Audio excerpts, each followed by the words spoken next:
Hey everyone, today coming at you with a video kind of covering just some basics of close range physical contact defensive pistol exercises and drills. We've done a lot of these with executive protection training and some other kinds of training that I've done, but also some of these I've actually done in real world experience. And I was having a good conversation with a good group of people in the YouTube sphere that aren't straight gun tubers. They're, preparedness, they're trainers, they're, those kinds of people. And we were kind of having a discussion about some of this stuff. So I wanted to do a video just kind of doing a couple of demonstrations of some of these drills based on position of what's typically an appendix or a 3 o'clock hip carry. So I'll do a couple of drill demonstrations with my demonstration partner here.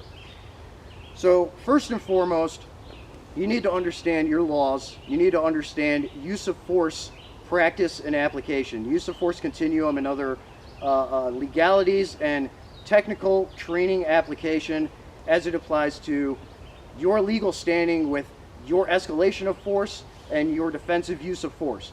Some states do not have stand your ground or castle doctrine, and things like that. So you need to look at your state laws first off, and then you need to study use of force. You need to study and understand what an escalation of force is when it gets to the point where you are in a position where you're fearing for your life or you're going to have to act in the protection of life of others to prevent great bodily harm or death, So it's to that level. People need to understand that when it comes to defensive pistol training, okay?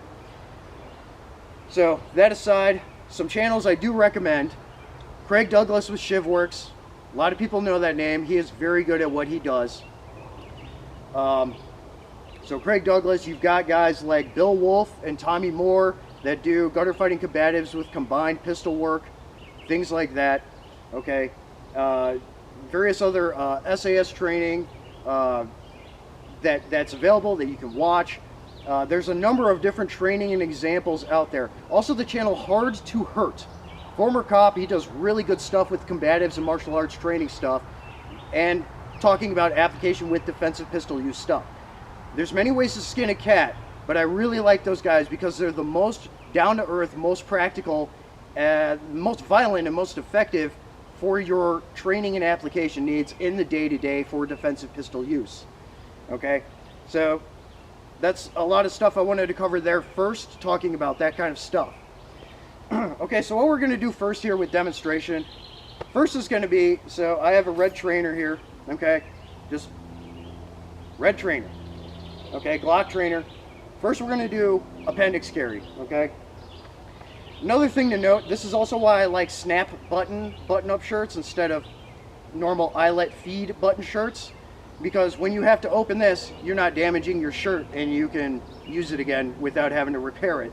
Or just ditch it completely because of that. So you'll see what I mean here in a moment. So what we're going to do is I'll have you stand right here.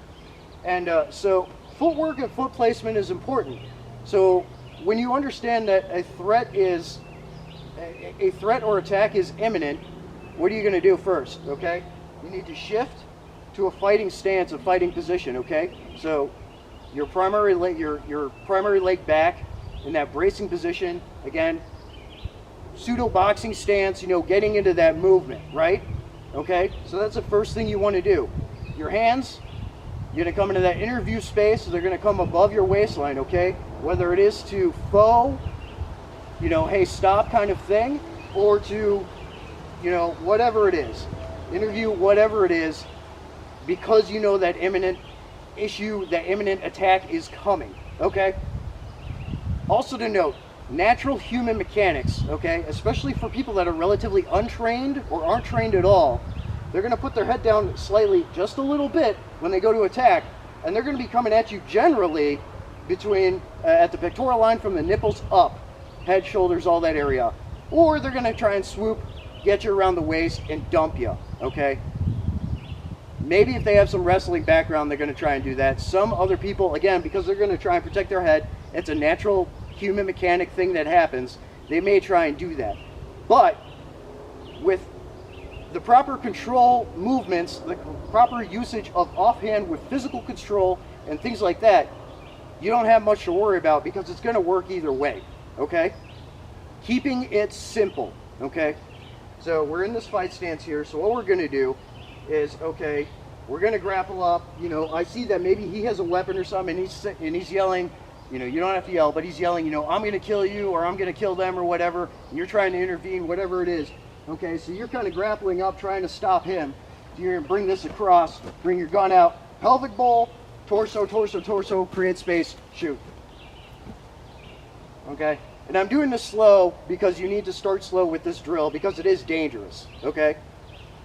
So we'll do it one more time just to kind of give it an example, and you see the snap buttons open up perfectly. This is why I like these shirts, okay? So same kind of thing, we're gonna be doing it again, we're doing it again, bringing control, bang, bang, bang, bang, bang, bang, bang, bang, and you're creating space.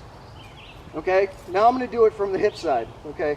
It's kind of the same principle in a lot of ways, but you do have more movement and motion that you have to do from going from here to back here, okay? Now this is also in the assumption that they don't know that you're carrying, okay? Which, with the right fitting clothing and stuff, that should be the way, right? Okay? So it's going to be the same kind of thing in essence, okay? So we're coming in, we're grappling. I'm going to control, draw, bang, bang, bang, bang, bang, bang, bang, bang. This position 2 here, canted or standard, this is what we call position 2. You saw it in the movie Collateral, and it does work, okay? And especially in that fight stance, you are blading off a little bit to keep distance between you and your weapon and the threat, okay? The other thing is with the appendix control, okay, you notice how I have to come across, and I'm either going to be controlling his arms this way, or I'm going to be putting hand in the face, hand in the neck, choking, you know, stuff like that, striking this way if I have to before I have to draw. Either way, okay? Again, this is a base level demonstration, baseline of understanding the fundamentals of some of the best practices with doing this kind of thing. Okay, we'll do one more from the hip draw just to kind of show you and understand, and I'll blade off a little bit more to kind of show you the nuance with that kind of thing. So you come in, we're going to grapple, we're going to grab, I'm going to blade off, bang, bang, bang, bang, bang, bang, bang, bang, okay? Same kind of thing, whether it is appendix or whether it is a hip draw. Let me back up just a little bit. So we have a little bit of space here. It's not 21-foot rule, you know, but we have a little bit of space here. When we have more space like this, and that rapid movement is starting to happen where they're coming to attack you, that's when you put your hand out. That's when you put your hand out. You draw, you've got this out, you know, to help keep buffer space. That, and then bang, bang, bang, bang, bang. You have to be careful because your hand's out here. This is an advanced technique. It is dangerous, like I said. The other thing that Craig Douglas Shivworks likes to do, he likes to come across here like this and blade in like this, and then bang, bang, bang, bang, bang, bang, bang, bang, bang. Same kind of thing, okay? So whichever way that you're going to do it, and I suggest that you train all the ways. They're all basic fundamentals. I suggest that you train in all these ways. So that's, excuse me, that's really all it is here. So it is maintaining control physically, especially using your offhand, your support hand, because that's going to be your primary defensive fight hand. While this one, whatever your primary shooting hand is, but for most people is right, your right hand is going to be controlling, keeping control, and drawing your pistol, okay? So that's what we're getting at with the fundamentals here with this kind of stuff. This is what I wanted to talk about, and hopefully this makes sense to people. So thanks for watching. Leave a comment in the comments section. Please articulate it if you have any questions. Make sure they're articulated so that I can really understand the context of what you're asking. And I appreciate everyone for watching. So that's all I got for today. Thank you. Metal up. Out.